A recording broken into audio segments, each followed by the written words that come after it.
Do people know that it happened? Absolutely. See, and this is the biggest problem. Like I've been telling y'all, it's funny how people like to sit there and pretend like everybody ain't heard about all of these things in the backdrop. Like everybody ain't heard about all of these things throughout the years. That's the one thing that I love that Kirk Burrow was saying at the end of episode 4 when he first, dropped the bomb that he had been essayed by Diddy. It's Kirk Burrows,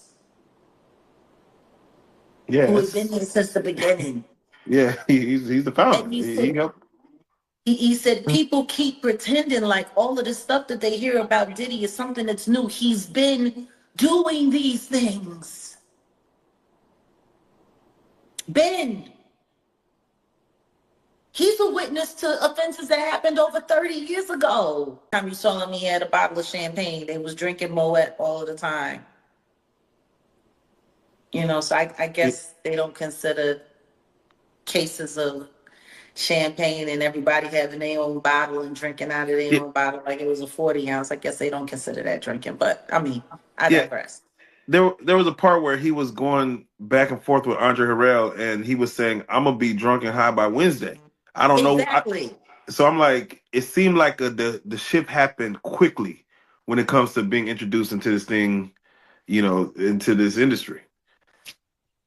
So he's technically he might be a victim as well. I don't know. I've already said that I believe that he was victimized, and I think it happened long before the industry. People really don't want to look closer into his childhood and to what his mama had a bus driver, and I was this, and I worked at the after hours. And I would pour them drinks and they would give me big tips. She didn't say it just like that. Big tips. In Big pimping, spending cheese. damn. In Sean's own words, in Diddy's own words, he had said he had a sigh of relief learning that he was the son of a hustler or a gangster. Like Mm-hmm. he wanted that status. He wanted to say that he was like a sigh of relief is a wild thing to say, that your daddy was a gangster or a hustler, or that's what you heard that he was. Well, I mean, like Tim said, they had a bunch of blaxploitation movies being played around the house all the time. They grew up with the Mac playing. They grew up with Superfly playing. Like, I mean, if that's what you got going on, you got two women in the house and there's no